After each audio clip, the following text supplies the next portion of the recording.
It's nice to be back. I'm Leah with FM Home Loans. And I'm Ann Zeilingold, and it is great to be back also with FM Home Loans.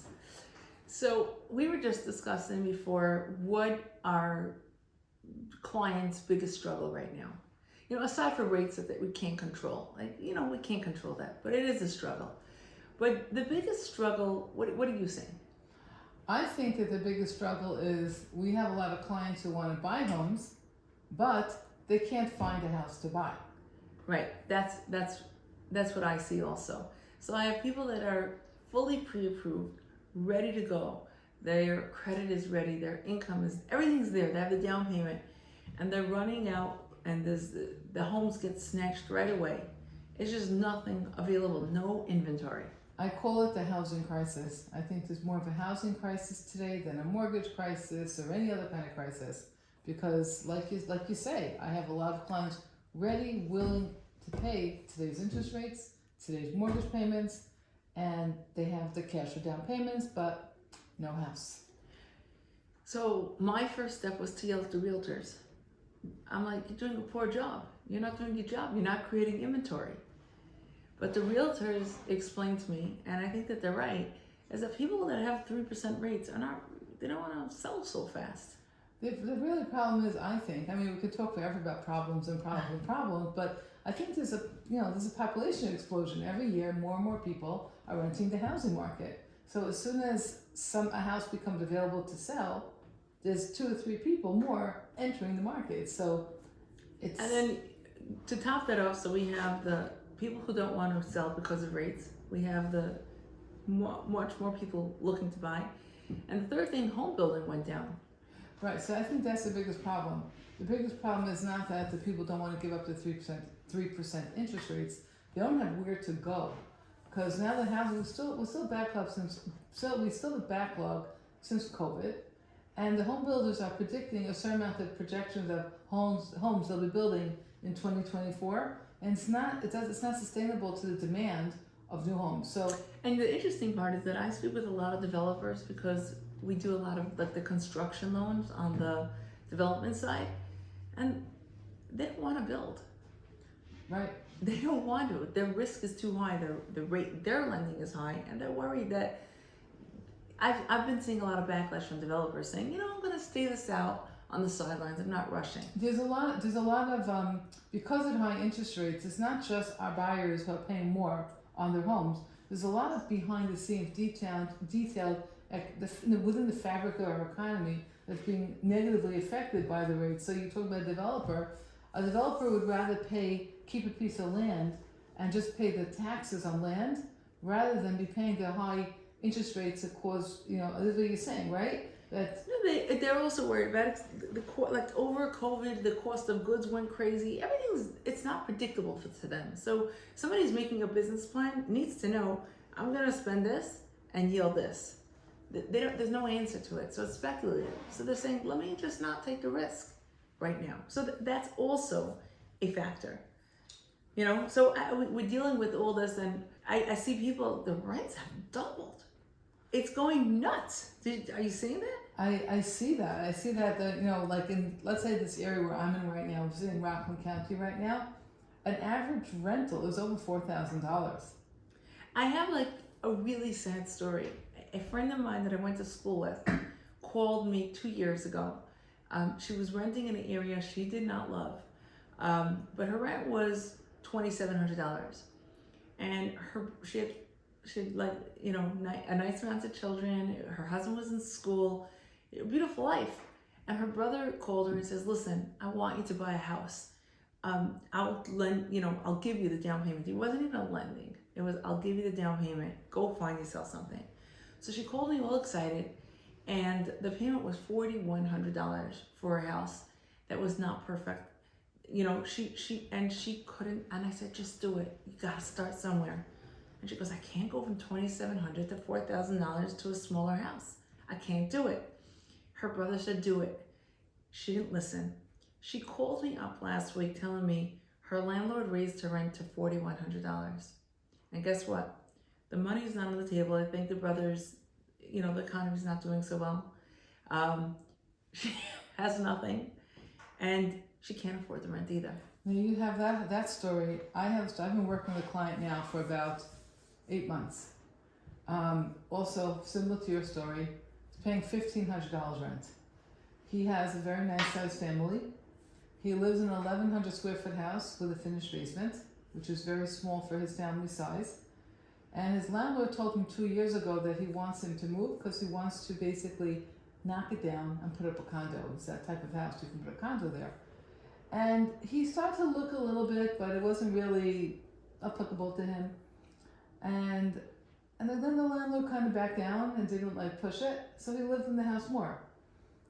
Then the landlord came to him this past March, and told him, you have to be out by June 30th. I need the place. I have my permits in place. I want to knock down the house. You have to move out. He started to look for a rental. And every rental he looked for his family size, he couldn't find something for less than $4,500. And that was something small. And even those were very hard to find because he's such a large family, most landlords did not want to rent to him. So he started to look for a house. His in-laws and his parents put together a nice sized down payment. So he made a decision that I'm going to pay rent that will cost $4,500, then I only can have a mortgage that will cost $4,500. And every house that they're looking at is either $4,400, $4,520, $4,530, $4,700. So I told him that he can't look at numbers that way because numbers change. He has to have a little bit of leeway. He says, fine, I'll look at a house for $4,200. He's still looking. The landlord did not throw him and his family in the street, but they're on their backs. Well, they have till June. No, June passed. June passed? It was June of last year. Oh my June God. passed. They have literally but a wolf at their door, but the landlord's not really throwing them on the street, but he wants them out, and there is no place for them to go. So, I mean, your story is different than mine. And the reason, your guy sounds a little obstinate. My people were they were really the market hit them in the face and they didn't predict it. Well, let me tell you about my people, and this is what's really very sad. My people, she's a teacher and he's a tutor. They barely make $4,500 a month. They barely take that home. When they buy a home, they're going to have to rely on family help. They can't really afford a $4,500 home. The in-laws are co-signing for them. In-laws and parents are giving them a nice sized down payment, and they really will need help in order to make this mortgage payment.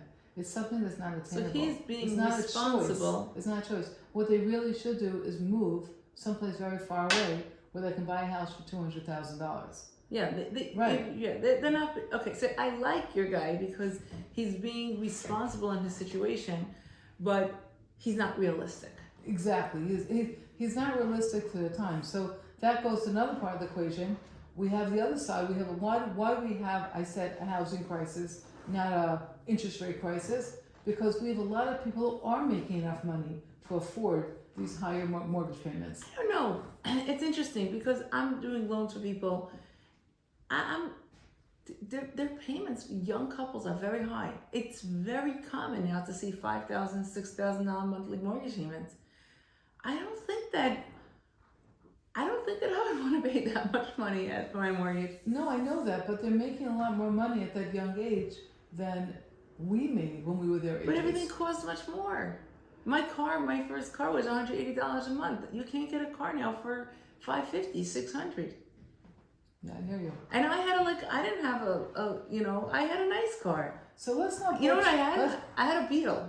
Oh, really? Remember that little Beetle with the What color flower? was it? Was it green or something? No, it was black. With a black Beetle? Yes, and it was, I thought it was very cool. And I had My first car was a Hyundai.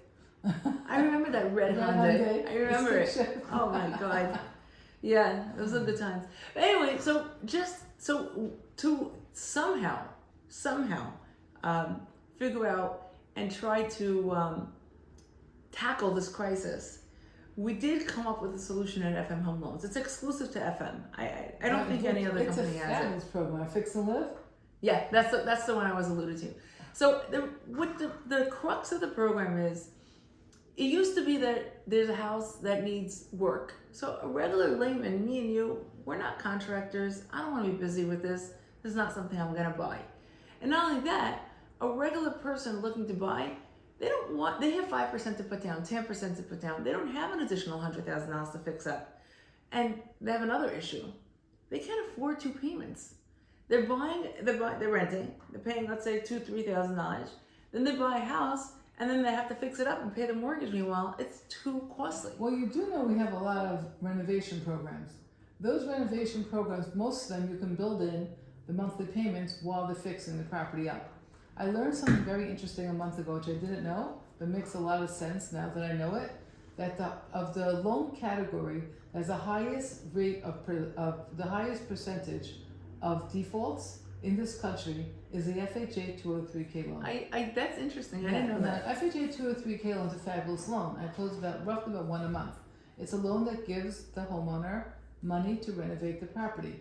Okay. Now, honestly, most of the ones that I'm doing are small renovations, like up to $30,000. They want to do a little bit spruce up in that measure. I've done a few big ones though. So what really brings to light is a couple of years ago, I got a phone call from somebody.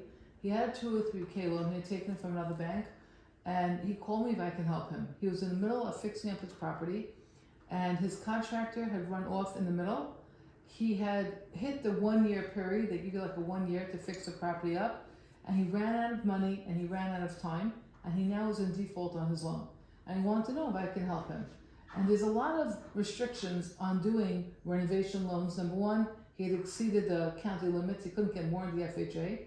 A lot of renovation loans don't let you refinance in the middle to another renovation loan. It's just kind of weird, but they don't let. And he was really stuck, and unfortunately I couldn't help him. So what happens to people are when they do these renovation loans, like the regular ones, they, as you said, they're not GCs. They don't know how to juggle it all. They have 1 or 2 or 3 jobs. Contractors are very flighty sometimes today, and if they don't, the jobs don't always get completed like they want them to be completed. Yeah, I mean, with the ones that I've done, thank God they worked out, but it was very, very tough on the client. So most of my clients have also been successful. All of my clients have done FHA 203K loans or renovation style loans have been successful. But I'll tell you the other problem is try to get an offer accepted in today's market, telling a seller, we have a buyer, we're going to give them a mortgage, but it's going to be a renovation loan. And it'll probably take them between 120 to 150 days to close. Doesn't take so long. No, it takes us only the same amount. We can close them in 3 weeks, 4 weeks, and 5 weeks. Oh, but they think that's their perception. That's well, it really is what happens. Every time we do one, at least for me, what I've seen is I once had one where we had to fix a septic. And that seems very simple. The house was in good shape. All we needed was to replace the septic. How hard could that be? It took my client 5.5 weeks to get a contractor to do the septic. And why was that? Very, very simple. The contractor, she had to interview a few contractors. They had to show up. It took time. They're very busy. One was coming in 2 weeks, one in 3 weeks. Then they have to write up the bill. They have to write it all up. And then they have to realize they're going through a loan, which means they're giving in the W-9 forms, all their insurances. I hear you. And then they back out. They don't want to do it. They change the price to higher. And it takes time. My experience is it takes about 5 weeks for the client to get to the point where they have a contractor in place with a budget, and we're at that point only that we can kind of start the loan to send out the appraiser. So that right there, it takes a longer time to get them together. Correct. So what's this new program? Like, let's just describe it. So okay. I think it's a wonderful program because it alleviates all the angst. Yeah, the angst and the minutia of all this. So let's make up a scenario, right? I find a house in a location that I like. Okay. It's $400,000. Okay. From my layman eye, it looks like it needs $100,000 okay. in work. Okay. So my acquisition cost is $500K. Okay. I have $50,000 saved up. Mm-hmm. So the loan is very simple. I can get a loan based off of my total acquisition price. So, and I have $50K to put down, so I would get a loan for $450,000, which is like, as long as we do on the back end, we just make sure the ARV, the after repair value works. We have to do, run our numbers. And we do a one close. It's a regular loan. It's exactly the same as a person purchasing a finished house. So the advantage for this loan actually for the seller is immense. The first thing is the seller is not part of that whole process. When we step in, when FM steps in with our partnership with our construction crew, it's basically a renovation loan with a construction portion built into it. So we step in with the construction crew, and we can get this loan closed in 30 days. So it takes away from the seller the waiting time, like I was talking about before, because that's all taken care of. It takes the angst from the buyer and being a contractor, because they're not the contractor. They partner with a contractor, and that's all taken care of. And the nicest part is all the other guarantees that the program offers. So let's talk about that. Right. So the ones that stand out for me, the three that stand out for me is, number one, our partner on this, and it's called Springfield, right? So Springfield will guarantee the cost. So that's usually a huge factor. That you buy something, you think you get an estimate that it's gonna cost, X amount, it exceeds. They say no, we will guarantee it. So number one, you're guaranteed. Number two, if for some reason you don't like, let's say at the end of the construction period, let's say it's 6 months, you hate the house. You chose the color red, but you hate it. Springfield gives the guarantee that they will purchase the property back from you. To me, that's huge. Like, you're really going in with a guarantee. And the third factor that I like is that Springfield will make the mortgage payments for you. They'll make that payment for you. They'll pay the interest till they're ready. I also like that they give a 6 months guarantee. I like that. It sounds so clean. There is another guarantee also, which is very important to the client, and that's the rate guarantee. Oh, huge. Right. So the way works is, it's like Yael was just talking about, is that we're lending together, partnering with Springfield. We're lending on the after renovated value. So whatever the after renovated value is, the buyer, the home buyer, is putting down 5 or 10% of that number. So during the period of time of construction, the homeowner is not making the mortgage payment. Springfield's making it. It's making basically on an interest-only basis. So as soon as the house is complete and Springfield signs off on the project was done properly, FN signs off that we like the work that was done, that we feel is up to par, and the buyer has to sign off on it too. Now you gave an example of somebody that didn't like the color of the house, didn't like how it came out. What about somebody lost their job at that point and is afraid of the payment? Well, let's say somebody got transferred and they're moving to another part of the country. It doesn't really matter what the reason why is. At that point, once the work is completed, the home buyer has to sign off on it, and the loan gets converted to the 30-year mortgage that they took originally when they closed. Now, this is the rate guarantee. If rates went up, and we just saw that happen, we saw rates go up, now we saw them come down a little bit. We're going through a very volatile rate market. So if the rate at that point is the same as when they originally closed, that's the rate they're going to have. If the rate is higher, they get that same rate.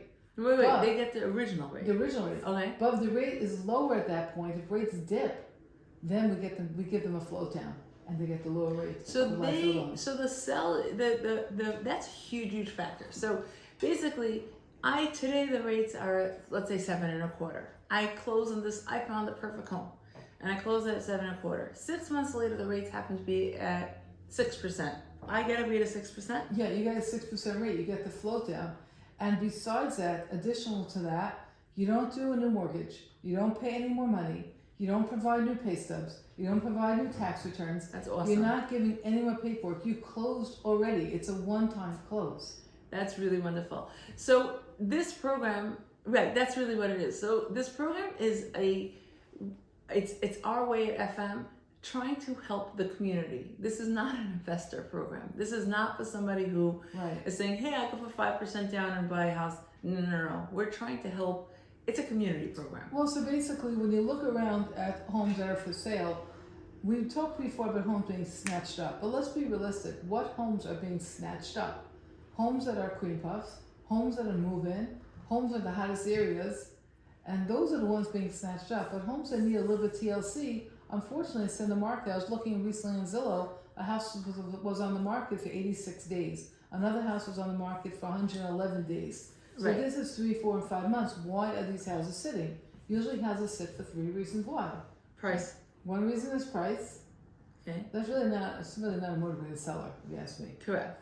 A second reason why they sit in the market for a long time is? Location.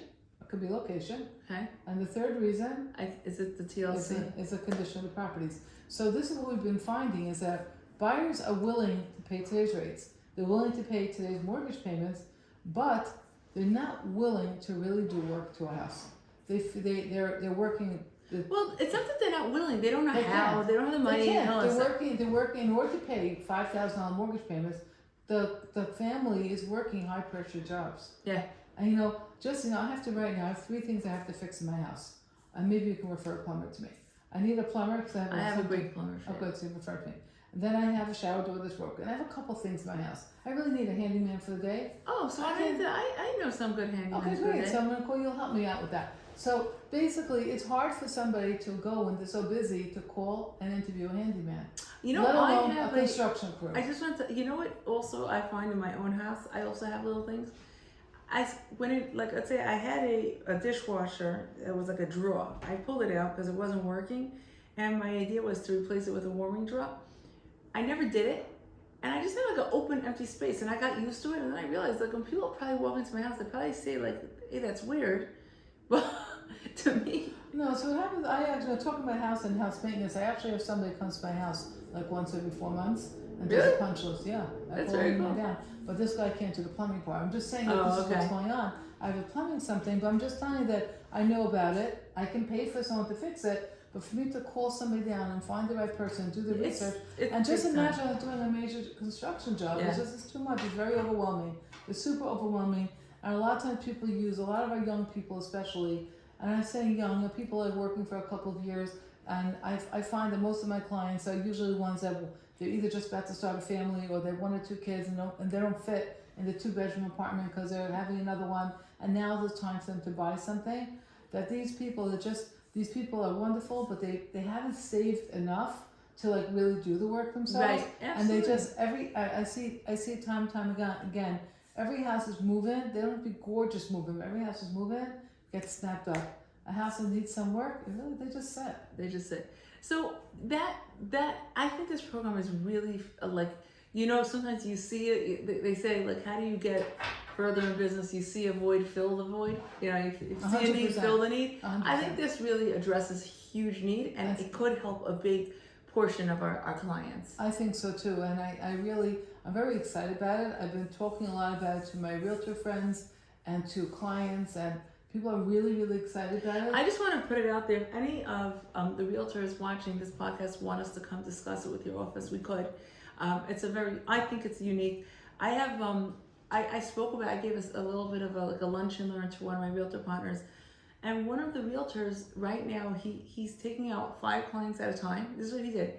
He's taking 5 with him, and he's going to every single house that needs things, and he's showing them like the vision. So that guy is taking this program, and he's like, I'm gonna sell. Did you do the renderings on the properties yet? No, I'm not. I didn't do the renderings, but he's working it. He's like selling a vision. So this is something very interesting. You're talking about a realtor who has an innovation of themselves to sell a vision. Most realtors can't do that. It's not in their mindset. And the last couple of years, a lot of realtors got conditioned to being order takers because the market was crazy. As did we. So what we all did. So we do this program. Another very nice feature is that we have, when Springfield comes in, if we know about it from the listing side, Springfield will produce a rendering of the property. A rendering basically is a drawing of what it will look when it's finished. I didn't even know that they do that. Yes, and they'll give it to the realtor who lists the property. They can put it on the MLS. But basically, you can see the house looks like this, and it will look like that. Oh, so prior to if a realtor's listing a property, they reach out to us beforehand, and we can give them a rendering. Oh, that's good. Okay, and then a lot of realtors just let you know, if you want to take advantage of this, let us know. But it doesn't mean that you have to use our program when you sell the house. If you list the house for, as Yao was saying, $400,000, and we give you the rendering, we know how it's going to look, the after renovated values, let's say 500, and you list it, you're going to list it for 400. If somebody buys it for 450 or 420 or 410 or a cash buy or whatever, sell it. You don't need to use this program. You're not married to us. Yeah, but it's a very great, it gives you a good vision of how the house will look. I'd love to, and if a client wants to talk about it, I'm happy to explain in more detail. But the basic qualifying, if you qualify for a regular loan, you can qualify for this. Pretty much so. And also the quick close. Yeah. You qualify for this, it's a quick close, and it's really a win-win. Yeah. And you know what, Ann? I like to hang out with winners, so if you want to be a winner, reach out to us. Yep.